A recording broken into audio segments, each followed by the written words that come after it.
Hello viewers, मैं हूं कमर चीमा। और व्यूअर्स, रिसेंटली हमने सुना था कि की एक मिलिट्री जो बेस है, वो मॉरिशस के एक आइलैंड में है। और अगर आपको याद हो, अगलिगा का नाम आया था। और ये that was in news for many in the world कि भाई देखें ये किस तरह का इंडिया जो है वो अपना इन्फ्लुएंस रखने जा रहा है इंडियन ओशन में। लेकिन ये जो अफ़गानिस्तान के हालात के ऊपर जब बात हुई है तो पता चला है कि इंडिया की जो एक मिलिट्री बेस है वो ताजिकिस्तान में भी है, और इसको गिज़र मिलिट्री एरोड्रोम के नाम से जानी जाती है, जिसको नॉर्मली ये जीएमए कहते हैं। अब ये जो बेस है, ऑब्वियसली जिसको गिज़र मिलिट्री एरोड्रोम के नाम से है, इसको कहा जाता है कि ये इंडिया की पहली ओवरसीज़ बेस थी, जिसको ये ताजिकिस्तान में थी। और ये एक बड़ा इसने इंडिया को एक बड़ा स्ट्रेटेजिक एडवांटेज दिया, और वो इस सेंस में कि अगर आप देखें कि ये जो रिसेंटली इंडिया को इवैक्यूएशन करनी पड़ी अफ़गानिस्तान से, उसमें इसका बड़ा नाम आया। और नॉर्मली लोगों को शायद अंदाज़ा ना हो, लेकिन इंडिया ने अपनी जो बहुत सारे लोग जो अफ़गानिस्तान से उठाए थे ये रिसेंट इवैक्यूएशन में, वो ये सारे इस बेस पे लाए गए थे। और इस बेस की बहुत सारी सिग्निफिकेंस बताई जाती है। और ये आप समझ लें कि इसके नॉर्मली तो ये किसी के लेंस में नहीं आती, लेकिन इंडिया के जितने जो C-17 है, ये यहाँ से ऑपरेट करते रहे, और अमेरिकन्स इनको क्लैरिफाई करते रहे और क्लियरेंस देते रहे कि यहाँ से फ्लाई करें। और और वो काबुल एयरपोर्ट आते थे, और यहाँ से वो लेके तो वापस जो है वो ताजिकिस्तान चले जाते थे। और ये उस वक़्त कहा जाता है कि जो अभी इंडिया के नेशनल सिक्योरिटी एडवाइज़र हैं, अजीत डोवल, और इंडिया के एक former air chief marshal BS Dhanoa जो थे, उनका एक की रोल था जो उन्होंने ये किया, और उस वक़्त उन्होंने इस बेस को बनाया। और बेसिकली ये इंडिया के फॉरेन ऑफिस ने इसमें पैसा दिया, और ये सारा हुआ। ये नॉर्मली तौर पे ये जो जीएमए बेस है, ये एनी एयर बेस के नाम से जानी जाती है, क्योंकि वहाँ पे एक विलेज है एनी, AYNI के नाम से, और ये कैपिटल दुशंबे के वेस्ट में है। अच्छा, ये जो मिलिट्री बेस है, ये ताजिकिस्तान और इंडिया जो है ये ऑपरेट कर रहे हैं पिछले 20 साल से। और ये आप समझ लेंगे किस तरह का एक सिक्योरिटी एंड डिफेंस कोऑपरेशन है, इसकी बड़ी सिग्निफिकेंस है इस सब की। उसकी ऑब्वियसली जो सिग्निफिकेंस बहुत सारे लेवल में है। अगर मैं बताऊं आपको कि अभी रिसेंटली देखें आप, कि अगर ये 2002 में ये प्रोजेक्ट शुरू किया, तो और यहाँ पे अगर आप देखें कि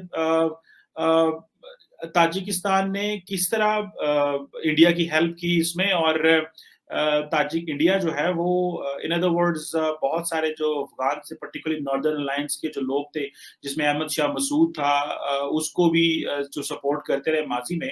और अभी जाके ये पता चलता है कि वो जो अहमद शाह मसूद हैं, वो एक इंडियन मेड हॉस्पिटल में यहाँ पे उनको ट्रीटमेंट भी दिया गया, लेकिन अनफॉर्चुनेटली वो उस वक़्त की जो सिचुएशन थी वो सर्वाइव ना कर सके, क्योंकि उनके ऊपर एक सुसाइड हमला हुआ था।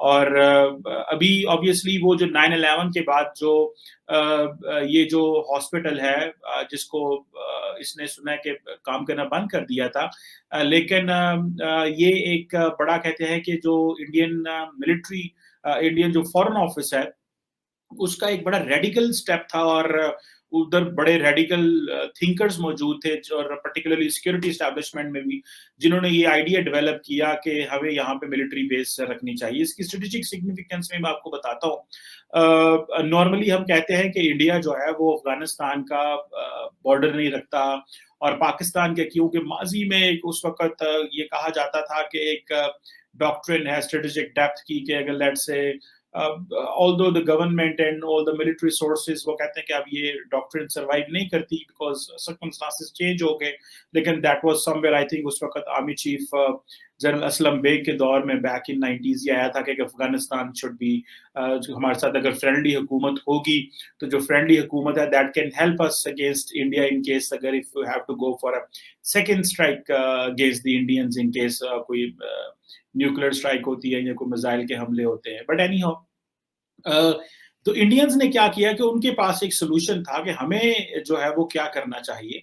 तो उन्होंने ये सॉल्यूशन डेवलप किया कि या तो वो अफ़गानिस्तान में अपना एक कोई मर्ज़ी के पार्टनर रख सकते हैं, जो कि वो नॉर्मली अभी रिसेंटली 2002 के बाद अशरफ गनी हामिद करज़ई की शक्ल में इंडिया के साथ एक अच्छा उनका रिलेशनशिप रहा, या फिर नॉर्दर्न अलायंस के साथ एक अच्छा रिलेशन रहा। लेकिन इसकी एक strategic value and strategic worth रही है इस बेस की, और अभी भी मैं समझता हूँ वो बेस की वर्थ है। दुनिया बात कर रही थी मॉरिशस की, लेकिन ये जो स्ट्रेटेजिक थॉट है बिहाइंड दिस बेस वो बड़ा क्लियर है। वो इसलिए है कि ये जो एक वुहान कॉरिडोर है, बेसिकली मैंने एक पिक्चर भी इसकी ली है आपको दिखाने के लिए, ताकि आप इसको समझ सकें। ये वो कॉरिडोर है, ये जो जो सर्कल हुआ हुआ है, इसमें ये देखें ये ताजिकिस्तान है, और ज़ाहिर बात है ये ताजिकिस्तान है, और यहाँ से आप देखें ये पाकिस्तान है, ये जो येलो में आप देख रहे हैं। ये बीच में ये जो सारी पट्टी है, ये सारी अफ़गानिस्तान की टेरिटरी है।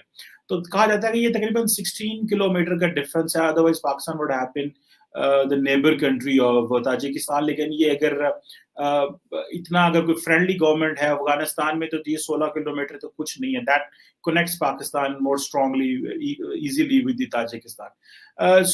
बहुत सारी जो इंडियन मिलिट्री थिंकर्स हैं, वो ये समझते रहे हैं और समझ रहे हैं कि Pakistan in other way is a bordering country with Tajikistan के साथ भी पाकिस्तान का बॉर्डर मिलता है। They think it from that way, because ये नैरो स्ट्रिप जो है ये पाकिस्तान के दरमियान और जो ताजिकिस्तान के साथ एक रिलेशन बनाती है। अब इंडियंस पर्सपेक्टिव ये है कि अगर पाकिस्तान यहाँ पे हमारी कोई मिलिट्री फैसिलिटी मौजूद है, तो कल को इंडिया पाकिस्तान के जो हालात ख़राब होते हैं, तो हम इस फैसिलिटी को यूज़ करके पाकिस्तान के जो नॉर्दर्न एरियाज़ हैं, पर्टिकुलरली जो पेशावर है या जो बाकी ऊपर एरियाज़ हैं, उन पे हम टारगेट कर सकते हैं, और इंडियन एयर फ़ोर्स वहाँ से अपने जो है वो उड़ सकती है।